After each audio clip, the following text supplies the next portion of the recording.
Hello, students. This is Professor Gore, and this is part two of the recorded lecture on the growth and crisis in colonial society. And this topic, or this part, we're going to be covering two different things, very important for the colonial time period, and especially leading up to the American Revolution, because both of these developments are going to shape the American Revolution and give some of the intellectual side of the American Revolution, but also the unification side of American Revolution, and get some commonality as well. So one of the things you'll see is that there is differing ideas and so forth when people arrived to the American colonies, because you had different Protestant religious groups, Catholics, some early German Jews that were coming over, and so forth.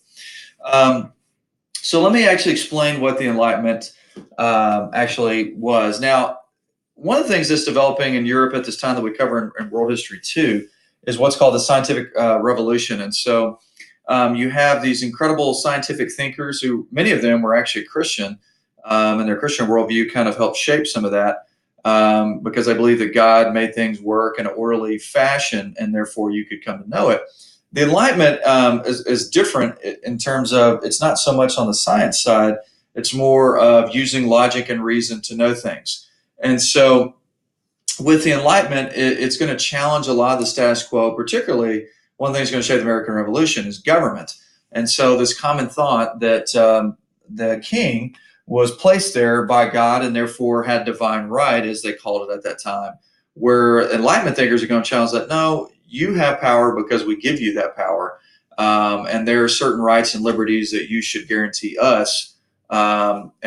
As John Locke says, that they're God-given and so forth, and that we should be able to pursue these, and the government should protect those rights and so forth. And so that's really going to help shape American government. As we'll see in Module 2, the Declaration of Independence is actually an Enlightenment document from Jefferson, who was very much influenced by the Enlightenment. And so it really emphasized the power of human reason to understand and shape the world. And so in some ways, Enlightenment is really going to challenge established Christianity and so forth in the colonial time period. It began in Europe and then spread to the English colonies, just like so much other culture and so forth began in Europe and then spread to the English colonies. In North America, you're going to see the same thing with the First Great Awakening as well. It's going to begin in Europe and spread to the English colonies. So it began among the urban artisans and well-educated men and women, particularly from the merchant or planter families. The average Joe farmer is not going to be affected by the Enlightenment. Now, on the other side, you have pietism. Okay, this is the First Great Awakening. It's a very moral life. And so what you're going to see is, because the Enlightenment, the First Great Awakening is actually going to be in response to the Enlightenment. And so the Enlightenment, over time, as its ideas and so forth spread, it's going to lead to people like, well, I don't need God. And so church attendance goes down. And then the First Great Awakening is a response to the Enlightenment, says, no, the Enlightenment doesn't disprove God's existence and so forth, according to ministers in the First Great Awakening. They're going to actually use logic and reason to support God and the need for God and so forth. And so that is going to kind of counter the Enlightenment and so forth. And so with the First Great Awakening is really going to emphasize too that individuals can have a personal relationship with God. You don't have to have a priest that can communicate with God with you. Particularly Protestant Christians believe that you can have a personal relationship with God through what Protestant Christians call the Holy Spirit, as well as Catholics as well. It does attract a lot more people than the Enlightenment had a greater influence across society, although the Enlightenment is going to have a greater influence in American government. And then the First Great Awakening. Now, you'll definitely see that morality from the Founding Fathers' religion will influence American government, certainly. But the Enlightenment, you'll see, like the Declaration of Independence and all that kind of stuff, this constitution of having checks and balances comes from the Enlightenment. So you see a lot of farmers attracted to the First Great Awakening, a lot of urban laborers and so forth, as well as the educated. So it wasn't just people that were illiterate and so forth. And you got to remember, the Puritans made sure a lot of the people in New England, and even some of the people that spread to the middle colonies, when land is becoming increasingly more expensive in New England, they're moving to the middle colonies. They're going to be able to read and write and be educated.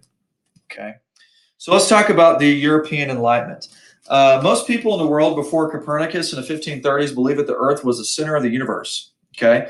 Now, Copernicus' discovery that the Earth would travel around the sun, not vice versa, was revolutionary. And this challenged both folk and traditional Christian worldviews, but actually Copernicus was actually a devout Christian. In the century between the publication of Principia Mathematica by Sir Isaac Newton in 1687, and Newton actually wrote more about his Christian faith than he did about science, which is kind of interesting. Also, randomly was involved in alchemy. He thought that you could change elements into different elements, which you can't do. And I've heard people criticize him for that in history, but nonetheless, he's still influential. And also the outbreak of the French Revolution in 1789. But so between Newton and the French Revolution, the philosophers of the European Enlightenment used empirical research and scientific reasoning to study all aspects of life, including social institutions and human behavior.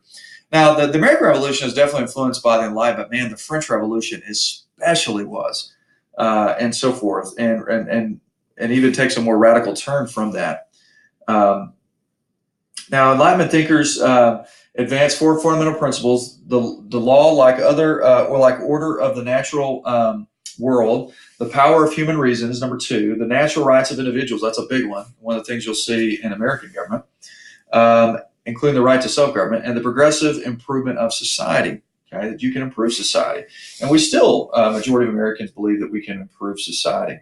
John Locke was a big figure in the Enlightenment, and his essay concerning human understanding in 1690 focused on the impact of the environment and experience on human behavior. He argued that the character of individuals in society were not fixed, or was not fixed, and that it could be changed through education.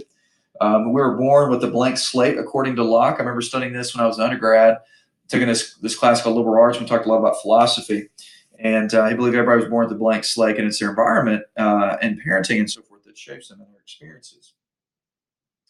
And also, Locke believed that you could be changed through rational thought and purposeful action. Locke's two treatises on government, 1690, which are probably more famous, advanced a revolutionary theory that political authority was not given by God to monarchs. He said it came from the people, and that people had the right to life, liberty, and property. Later, Jefferson is going to take that and actually plagiarize life, liberty, and pursuit of happiness instead of property. In Locke's view, a people should have the right to change government, policies, or even the form of government through the decision of a majority. Locke's ideas and those of other Enlightenment thinkers came to America by way of books, travelers, and educated migrants. Many Christians argued there was nothing contrary in Christianity to reason. This was even used to justify church members, which was males' equality with congregational churches. The Enlightenment influenced Cotton Mather as well, and he was a very influential Puritan minister. And when a smallpox epidemic threatened Boston in the 1720s, this time Mather turned to a scientific rather than a religious remedy. He joined with physician Nicholas Boylston to publicize a new technique of inoculation. Let me explain what inoculation is. It's where if you had somebody that was infected with smallpox and they were getting well and getting over it, then what they would do is they would cut open one of the pox things and cut off some pus. It's disgusting because they were defeating the virus. And then they would cut open a healthy person to give it to them, and so give them a weaker strand. Now, they in turn would come down with smallpox, but it was usually a weaker strand that usually could survive. Now, not always. They would usually be immune to smallpox going forward. It's a harsher immunization. Immunizations typically give you a dead strand of the virus. They gave you a live strand. Okay. Now, the most famous Enlightenment person in American history is actually even more so than Jefferson of his era has actually Ben Franklin. Ben Franklin was well renowned throughout Europe as well. Let's look at some of his resume. He had a very impressive resume. He edited and published as the Pennsylvania Gazette, very famous newspaper at the Colonial Times. Poor Richard's Almanac. We've all probably read different quotes like God helps those who helps themselves, the early bird gets the worm, and so forth. He founded a library, set up a fire company in Philadelphia, and helped start what eventually became the University of Pennsylvania. UPenn is the only Ivy League school that wasn't founded for religious reasons. He also created the American Philosophical Society, so Enlightenment was big on philosophy. And he invented the Franklin stove, the lightning rod, and new glass, and so forth. Okay, so Ben Franklin, pretty famous at this time. Now, one of the things you'll see as well, along with Cotton Mather, is Jonathan Edwards. He was a very famous Christian minister in the First Great Awakening, and is considered kind of one of America's most famous theologians, if not the most famous theologian. And his writings contributed to Enlightenment thought. In fact, his writings actually were in direct response to Enlightenment. Edwards accepted Locke's argument in the essay concerning human understanding in 1690 that ideas are the product of experience as conveyed by the senses. However, Edwards went on to claim that people's ideas depended on their passions. He wanted to frighten persons away from hell and promote conversions. News of Edwards' success stimulated religious fervor up and down the Connecticut River Valley. Okay, so where the First Great Awakening began, it actually began in Germany. Okay, which actually in the next century is going. A lot of their Christian universities are going to turn what was considered at that time as very liberal, and have philosophers like Friedrich Nietzsche, who's going to actually influence Hitler later, who said that God is dead. So it went the opposite way. But in the 1700s, it was different, and so they wanted everybody to be very moral. Jonathan Edwards, I had to read one of his most famous sermon when I was in AP language arts when I was in high school. It's called "Sinners in the Hands of an Angry God," and it's about that God is holy, which is completely set apart like no other, and we are people are sinners, and therefore God could crush you and so forth. And so supposedly people wept during the sermon, and many converted, but they use a lot more fearful sermons and so forth back in those days. Now, the most famous speaker of the First Great Awakening, Jonathan Edwards, probably the most famous theologian present day, but George Whitefield is the most famous person at that time, speaker. He became a follower of John Wesley, who was the founder of the Methodist denomination. And John Wesley and his brother traveled all throughout parts of Europe, England, wherever they're from, and the English colonies in North America. Probably traveled as much or more than anybody else at that time. And in 1739, Whitefield carried Wesley's fervent message to America. And over the next 2 years, he attracted huge crowds of enthusiasts as he preached settlements from Georgia to Massachusetts. Ben Franklin, who actually was a deist, kind of thought, wow, George Whitefield, it's all hype. He can't be that incredible. And, supposedly George Whitefield had such a loud, booming voice, you could hear him up to like 300 yards away. And Franklin like walked around the whole crowd and really could hear him clearly. And Franklin was so moved by his sermon, Franklin wasn't a Protestant or a Catholic Christian. He was a deist. He ended up giving all of his money he had in his pockets to the offering because he was so impressed with Whitefield. Now, Whitefield owned his appeal to skillful publicity and to his compelling presence. Probably one of the greatest public speakers in American history. He could be heard clearly, as I told you, 3 football fields away. And like most evangelical preachers, Whitefield did not read his sermons, but spoke from memory, which was very tough to do. And those that converted to Whitefield's preaching were often called new lights. Those were people that are challenging the old status quo and kind of formal, non-emotional services and so forth in Protestant Christianity. Okay. Now, and so one of the things they did focus on is the importance of repenting of one's sins. So that means turning away from what the wrongdoing that you were doing. And so they also focused on that God is powerful and sovereign, which means he's in control. They also said that the Bible is the final source of authority. And they also talked a lot about the consequences of leading a sinful life. And so you'll get people to pledge to not consume alcohol and gamble and all kind of stuff. Also be faithful to their wives and be kind to their spouses and children and whatnot. So the conservative ministers or old lights condemned these emotional, what they called crying outs, faintings, and convulsions that had become part of the revivalist meetings. The new lights were criticized for allowing women to speak in public. In Connecticut, old lights persuaded the legislature to prohibit evangelists from speaking to established congregations without the minister's permission. When Whitefield returned to Connecticut in 1744, he found many pulpits closed to him because the old lights had turned him away. But the new lights refused to be silenced. Dozens of farmers, women, and artisans roamed the countryside, condemned the old lights as unconverted sinners, and willingly accepted imprisonment. As the awakening proceeded, it undermined the allegiance to legally established churches and their tax-supported ministers. In New England, new lights left the Congregational Church and founded 125 separatist churches that supported their ministers through voluntary contributions. Other religious dissidents joined Baptist congregations, which also condemned government supportive churches.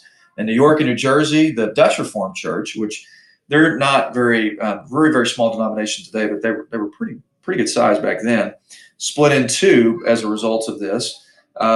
because the New Lights refused to accept the doctrines and practices handed down by conservative church authorities in Holland. In a sense, the awakening challenged the authority of all ministers, an authority that rested in large part on respect for their education and knowledge of the Bible. And so, like a lot of times, ministers were appointed, maybe back in England and so forth. And so this was a little more, you can see where American democracy, I guess early American democracy kind of influenced that by challenging that authority. They embrace uneducated ministers and focus more on the conversion experience. And this is one thing where Christianity kind of takes, in the United States, kind of takes a turn and going a little less away from the intellectual side of things. Now, it still is intellectual in the sense that it's challenging enlightenment and arguing that you need logic and reason supports Christianity, but it is going to take a turn where we see the Second Great Awakening even takes a greater turn away from that. Gilbert Tennant asserted that all Christians who had experienced the redeeming grace of God could speak with ministerial authority in his The Dangers of an Unconverted Ministry in 1740. In many rural villages, revivalism reinforced the communal values of farm families by questioning the money-grubbing practices of merchants and land speculators. As religious enthusiasm spread, churches founded new colleges to educate their young men and train ministers. The New Light Presbyterians established the College of New Jersey, which was Princeton in 1746. The New York Anglicans founded King's College, which was Columbia in 1754. The Baptists set up the College of Rhode Island, which is Brown in 1764. The Dutch Reformed Church subsidized Queen's College and became rectors in New Jersey 2 years later. And the intellectual legacy of the awakening, however, was not education for the privileged few, but a new sense of authority among the many. So really, all of the original Ivy Leagues, with the exception of University of Pennsylvania, was founded by Christian groups. Now, Harvard was the first university established in America, and it was founded by the Puritans. And Yale was founded because supposedly Harvard had become too liberal. And then you had the others that were founded by religious groups. Okay, and which is kind of fascinating. So we talked about Jonathan Edwards. Kind of begins in Massachusetts in the 1730s. Whitefield really comes to the English colonies in the 1740s.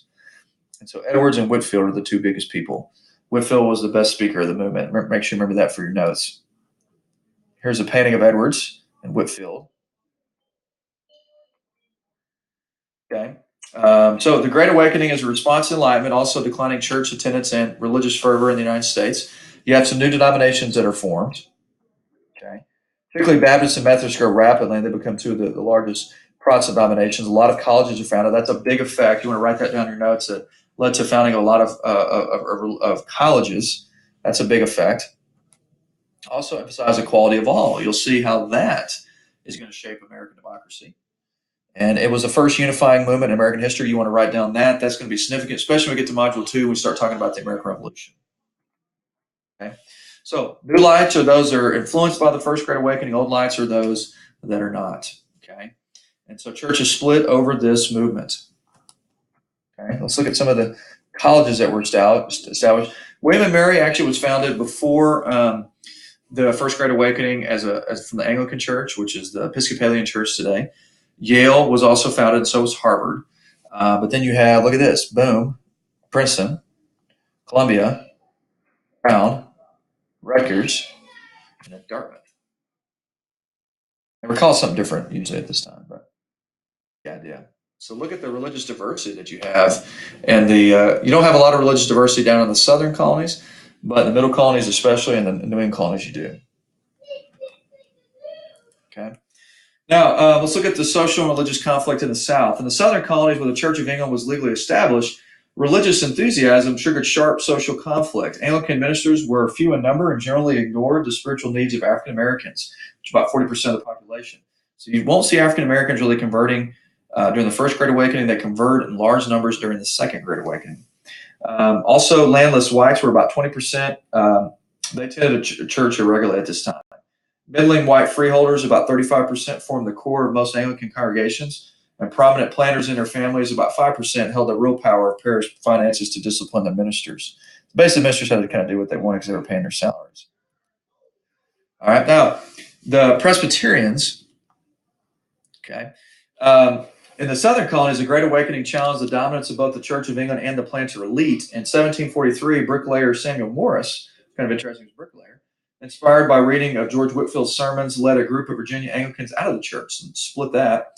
Seeking a more vital religious experience, Morris and his followers invited New Light Presbyterian ministers to lead their prayer meetings. Soon, Presbyterian revival spread only to the Scots-Irish in the backcountry, but also to English residents in the Tidewater region, where they threatened the social authority of the Virginia gentry. Presbyterian services were very simple and plain compared to the well-dressed services of the Anglican Church. Religious pluralism threatened the tax-supported status of the Anglican Church, and really, to halt the spread of the New Light ideas, Virginia Governor William Gooch, yes, his name was William Gooch, denounced them as false teachings. And the Anglican justices of the peace closed down Presbyterian meeting houses. I've actually taught a brother and sister last name of Gooch. I wonder if they're descendants of this guy, Virginia Governor. This harassment kept most white yeoman families and poor tenants in the Church of England. So did the fact that most Presbyterian ministers were well-educated men who refused to preach in the enthusiastic style that appealed to ordinary folk. So let me kind of contrast the Presbyterians to the Baptists and Methodists. The Baptists and Methodists use a little more emotional. The Presbyterians grew in number and were very influential in the First Great Awakening, but they didn't have as much of the emotional services. If you've ever been to a Presbyterian service, that's very true to this day. Much more intellectual, really big on doctrine and so forth. And so that's a difference between the Presbyterians and the Baptists and Methodists. Now, with the Baptists, and as Baptists are especially going to have influence in the Second Great Awakening, New Light Baptist ministers had no problem reaching out to ordinary folk, and they won large numbers of converts in Virginia during the 1760s. The Baptist biggest difference from other Protestant denominations is that they believed in adult rather than infant baptism. Once men and women had experienced a infusion of grace, which was being born again is what they called it, they were baptized in emotional public ceremony, often involving complete immersion in water. The vigorous preaching and democratic message of the Baptist preachers drew thousands of yeomen and tenant farm families in their congregation. Even slaves were welcome at Baptist revivals. In fact, there were Baptist ministers who were arrested for evangelizing to slaves. Okay. George Whitefield encouraged slave owners to bring their slaves to revivals, but few did. The first significant conversion of slaves to Christianity came in Virginia in the 1760s. As second and third generation African Americans responded to the Baptist message that all people were equal in God's eyes. Sensing a threat to the system of racial slavery, the House of Burgesses imposed heavy fines on Baptists who preached to slaves without their owners' permission. Baptists challenged the economic and social parts of society by calling everyone brother and sister. Several instances of wealthy Southerners attacking Baptists at prayer meetings and dragging off the minister were recorded. Despite these attacks, Baptist congregations continued to multiply. Okay. About 1775, about 15% of Virginia's whites and hundreds of black slaves had joined the Baptist churches. The Baptists advanced in the South infused the lives of poor tenant families with spiritual meaning and empowered yeomen to defend their economic interests. Moreover, as Baptist ministers spread Christianity among slaves, the cultural gulf between blacks and whites shrank, undermining one justification for slavery and giving blacks a new religious identity. The Second Great Awakening converted African Americans by the thousands, though. So, a lot of historians say the First Great Awakening was the first unifying movement before the American Revolution to help pave the way for the independence because it united, even though it split churches, it united more people, a lot of commoners, and that influenced them, to kind of unite later in the 1760s and 70s. Okay, so here's some effects of it. It did decline the authority of Protestant ministers. Okay, belief that common people could make their own decisions. Okay, also increased emotionalism in church services, and a feeling of shared experiences among colonists in different regions and of different national origins. Okay, it also stimulated higher education in the colonies, encouraged the development of individualism, fostered an optimistic view of the future among those influenced by it, and evoked a sense of new birth among believers. The chief significance of the Great Awakening, it was the first genuine unified movement of the American colonists. You want to write this down, star it, underline it. You need to know it for your test. All right, well, we'll come back to the French Indian War or 7 Years' War, whichever you want to call it, in this third part.